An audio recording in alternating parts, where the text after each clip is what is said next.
Olá, está no ar mais uma interação com o Anderson Nogueira e no programa de hoje a gente bate um papo com ele. O Anderson Nogueira, eu estava com saudade de conversar com você. Eu também, fico sempre com saudade de você e é sempre bom essa oportunidade que a gente tem de dialogar com você e dialogando com você, poder conversar com as pessoas que estão em casa. Muito bem, Anderson, queria começar o programa de hoje relembrando, você, antes de ser deputado, você foi vereador. Como é que começou essa história? Como que você se envolveu com a política? Eu sou jornalista de profissão, fiz formação de professores no Instituto de Educação de Nova Friburgo. Posteriormente, também me formei como jornalista e em 2011, quando acontece o evento climático, me trouxe uma memória de criança, né, memória de infância, quando eu muito pequeno falava para minha mãe, quando via os desfiles cívicos de Nova Friburgo, de que um dia eu seria prefeito de Friburgo.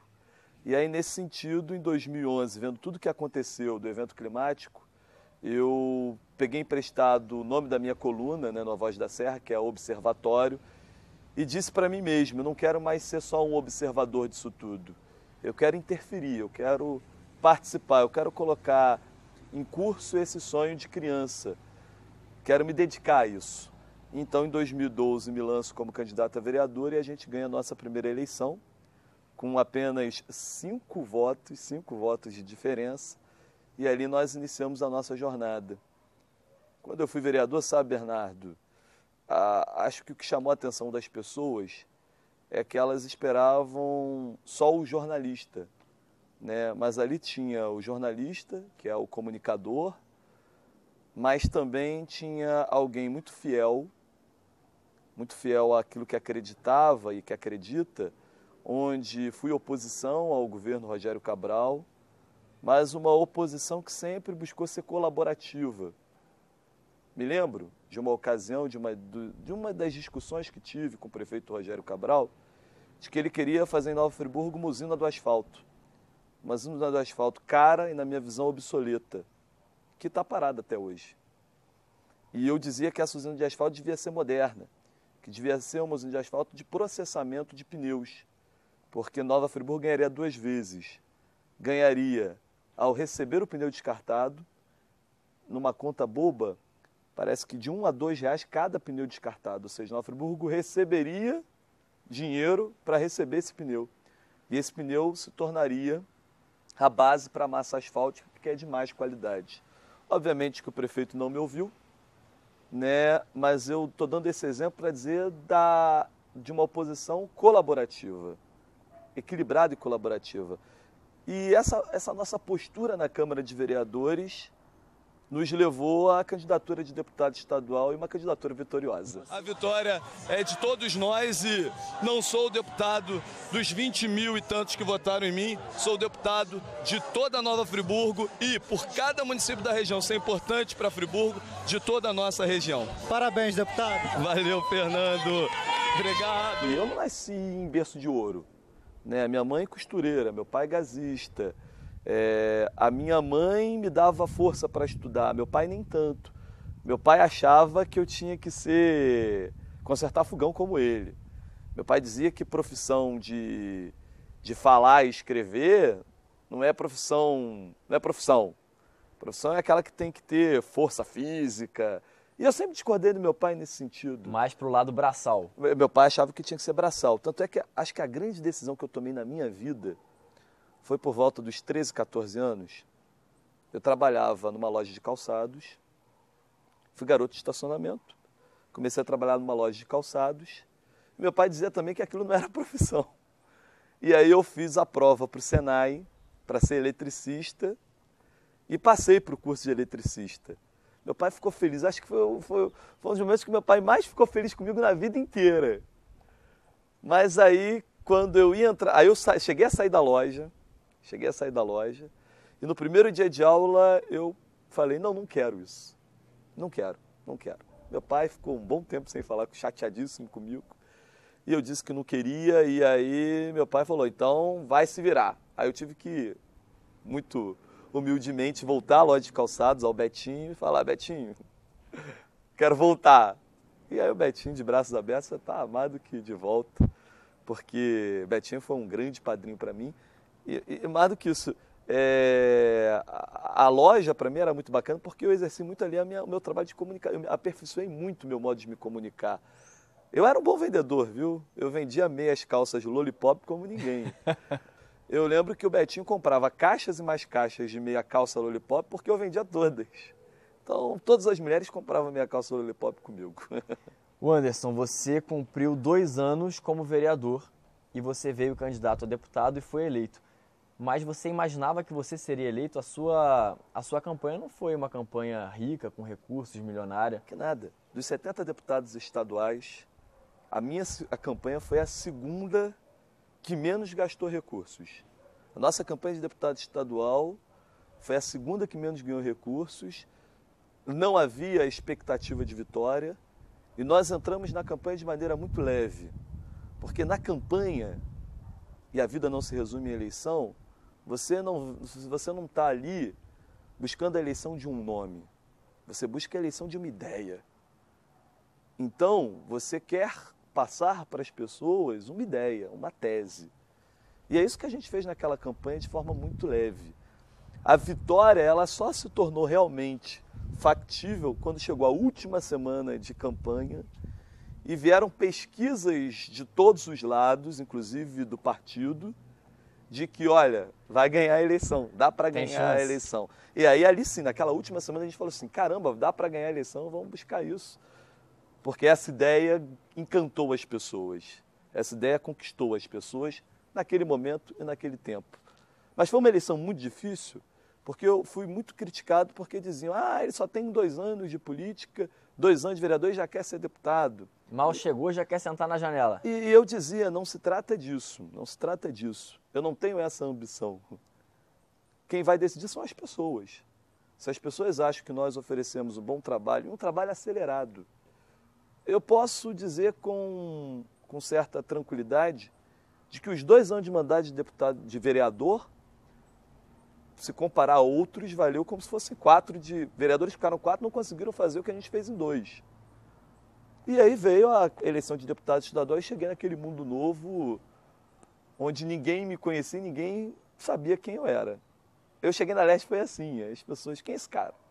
Quem é esse garoto? Senhor presidente, nobres deputados, eu confesso que as pernas tremem e a alma arrepia, não por ser a primeira vez que subo a essa tribuna, porque esse plenário tem um significativo que nós nunca podemos esquecer. Essa é a verdadeira casa da democracia brasileira. Democracia e liberdade. Você, como deputado estadual, nunca faltou a uma sessão. Você tem mais de 25 projetos de lei aprovados. Tenho uma assiduidade de 100%. Mas mais importante do que estar presente em todas as sessões é o que você faz nas sessões. Não adianta ter 100% de presença, entrar mudo e sair calado. É preciso fazer bom uso disso. E aí eu acho que tem muito mais destaque ser um dos 5 parlamentares que mais falam, que mais usam a tribuna, do que propriamente estar presente em todas as sessões. Somos 2. Estou presente em todas as sessões e todas as sessões eu busco fazer da tribuna a forma de levar a voz das pessoas que eu encontro nas ruas para dentro dos palácios e para dentro das decisões.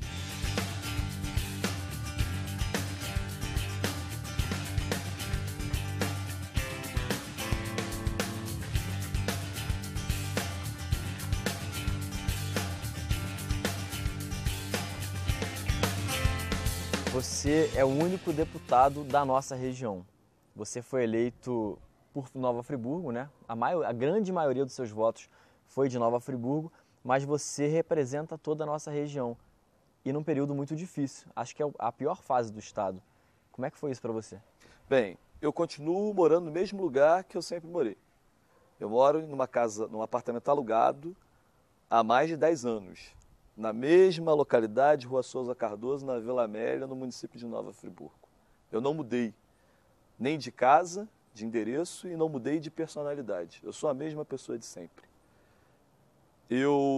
Quando cheguei à Assembleia Legislativa, eu comecei a perceber que eu não devia nada a parlamentares que estão lá há muito tempo e parlamentares que eu também vejo qualidade em alguns deles. Ainda que eu discorde de um ponto ou de outro, mas eu vejo muito bons parlamentares. Eu quis me igualar a esses parlamentares de 20 anos de mandato que são bons, os bons, porque tem também outros que não são tão bons assim.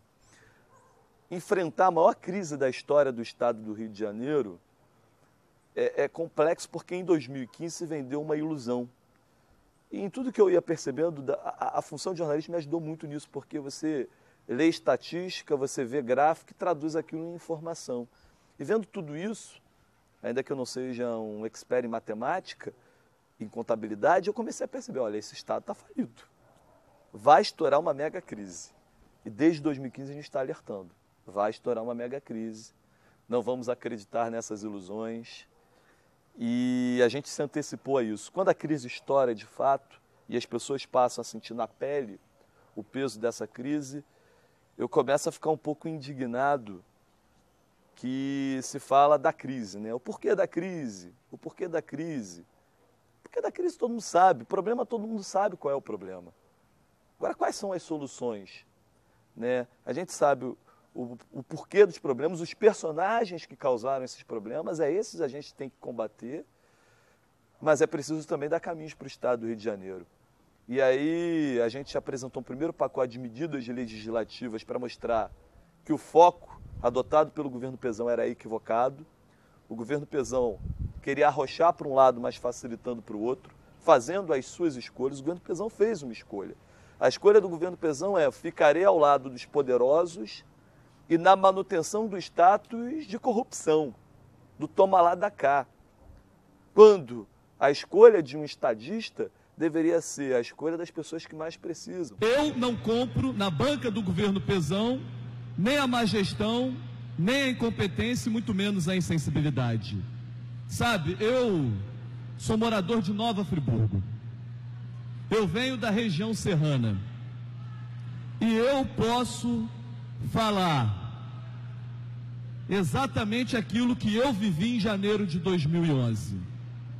Eu posso subir a essa tribuna e dizer com toda a realidade que vivi, que o aluguel social é muito mais do que um direito. O aluguel social é uma obrigação do Estado para com as pessoas. Um Estado que cuida das pessoas jamais, numa canetada, anularia o aluguel social.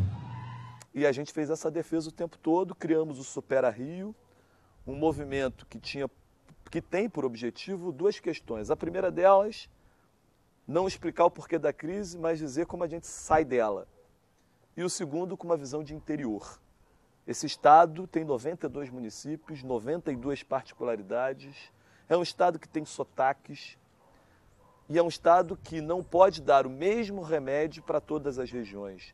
O que a Baixada Fluminense precisa é diferente do que a região serrana necessita, totalmente diferente do que a região noroeste precisa. A crise econômica do estado levou o deputado Anderson Nogueira a propor 8 projetos de lei e uma série de seminários para discutir alternativas para essa crise. Me incomoda muito que nós mergulhemos na crise e que morramos afogados nela. Então nós precisamos vir à terra com boas ideias, com criatividade. Crise pede criatividade. E o Supera Rio nos trouxe que não há solução para o estado do Rio de Janeiro sem inovação tecnológica. E aí, Bernardo? Não há inovação tecnológica sem ciência e tecnologia. E para ter ciência e tecnologia, você precisa da UERJ, da UENF, da UESO, da FATEC, da FAETER. Você precisa do ensino técnico e do ensino superior, compromissado com a pesquisa. E aí a gente, então, partiu para uma segunda fase do Supera Rio, com a primeira ainda tramitando vários projetos que tiveram conquistas importantíssimas e que, nesse sentido, a gente chegou ao Supera Rio UERJ, Supera Rio ESO, Supera Rio ENF e agora também no Supera Rio FAETERJ, que na verdade é um grito. Inovação tecnológica para que o Rio possa dinamizar mais a sua economia.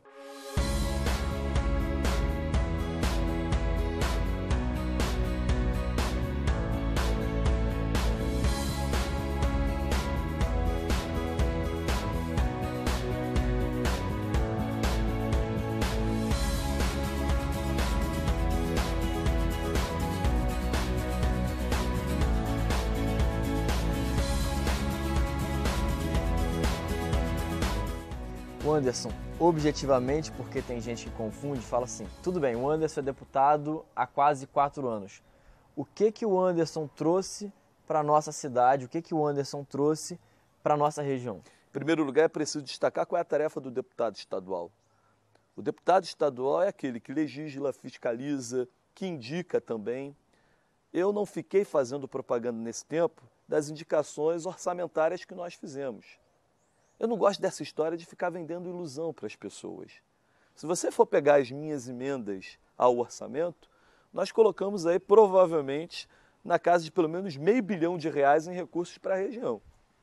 Eu não propago isso porque é um estado que não consegue nem pagar o seu servidor público.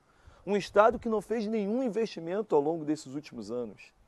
Então como que eu vou ficar falando para as pessoas, está lá no orçamento, está lá, pode pesquisar. Colocamos lá R$1,5 milhão para fazer uma clínica da família no Terra Nova, que é o retrato da falta de carinho do governo Pezão, do governo Cabral. Está lá no orçamento. Agora, o governo cumpre? Não cumpre, né? Então, nesse sentido, a gente percebeu que no Estado falido o importante era garantir legislações de resistência, de avanço, tanto é que aprovamos mais de 25 leis, nos empenhamos muito num plano estratégico para o Estado, na defesa dessas pessoas, evitamos fechamento de escolas, conseguimos, ainda que não seja nada demais, operações tapa-buracos, evitamos sobrecarga financeira em cima de quem gera emprego, seja nas confecções, seja na cooperativa de leite Macuco. Enfim, Bernardo, eu posso dizer para você que a gente tem muitas ações que fizeram totalmente diferença na vida das pessoas.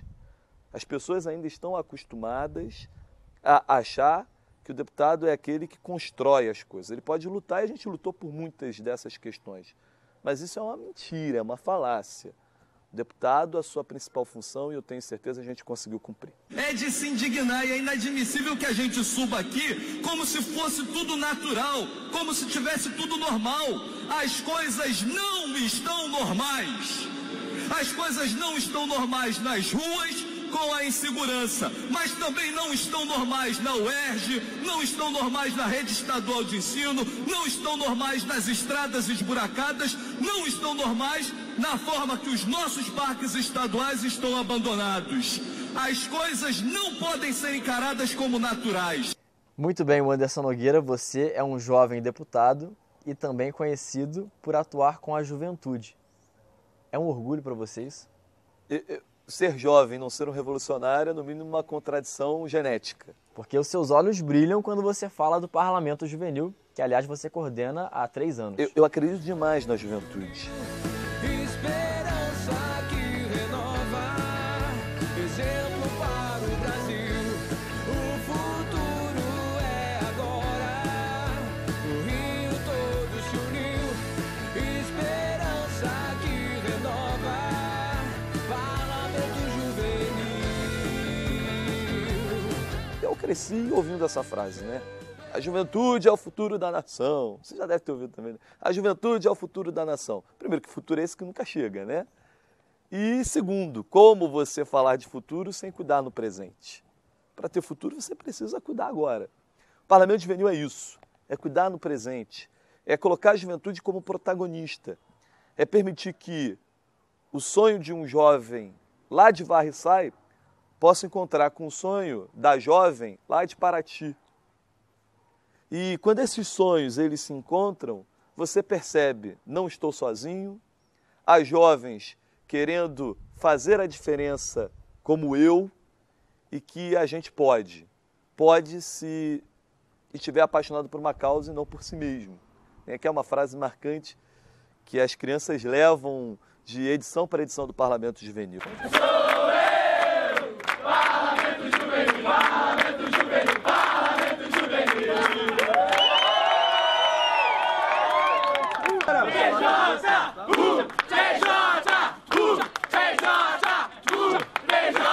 Quantos jovens já passaram por lá? O Parlamento Juvenil só do período que eu estou, provavelmente aí 300 jovens. 300, por aí. diretamente. De 300 jovens diretamente, porque a gente fala com todos os jovens de toda a rede estadual. Olha, em Friburgo, por exemplo, até hoje tem jovens que concorreram ao Parlamento Juvenil, não foram eleitos, e que a gente troca ideia e que participam, São e engajados. que são engajados e que se motivaram através da própria eleição do Parlamento. Então o Parlamento Juvenil não é só a semana de culminância.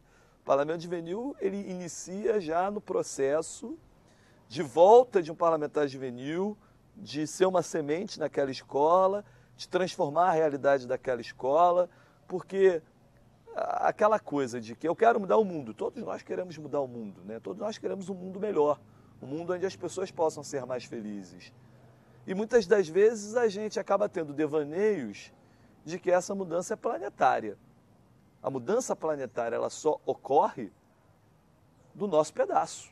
É do micro para o macro. É do micro para o macro, é do local para o global.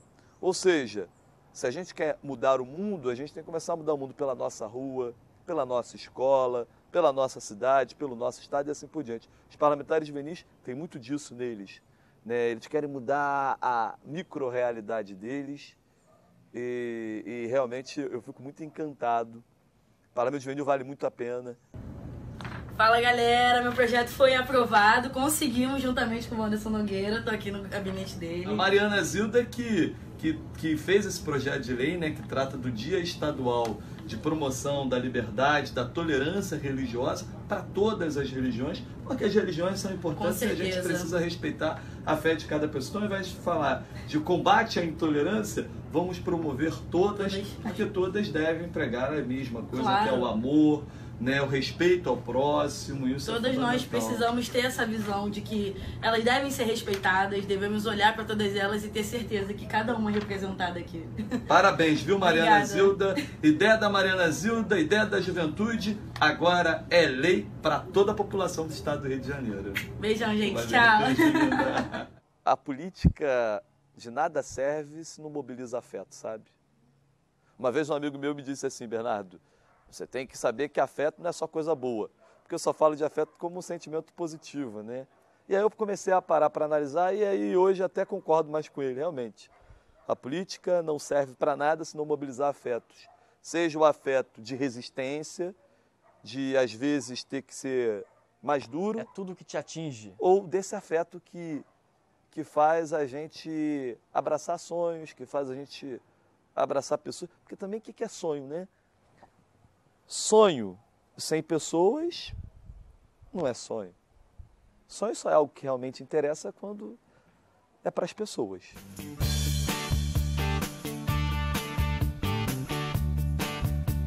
Juventude. É o futuro que precisa ser trabalhado no presente. Hospital do Câncer. Vai acontecer e eu quero dedicar a minha vida até ver esse sonho realizado. Estacionamento rotativo. Não vai acontecer do jeito que os poderosos querem. Fortalecimento da nossa região. Fundamental crescer de maneira integrada. Incentivos fiscais. Separar o joio do trigo, fundamental para a geração de emprego e renda. PSOL. Socialismo e liberdade, um partido sem corrupção. Universidades públicas. Inovação tecnológica, passa por elas a saída para a crise do Estado. Escolas públicas. Não pode fechar a escola da forma que o Estado tem feito nos últimos tempos. É abrir escola, não fechar. Ônibus intermunicipais. Rogério Cabral fez a besteira, Renato Bravo prometeu que ia mudar e não cumpriu. Estradas.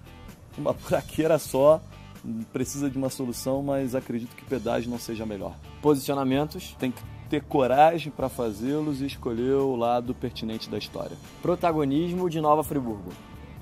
O topo da serra pode ser o topo do mundo. Não tem assunto proibido, fique de olho na nossa interação.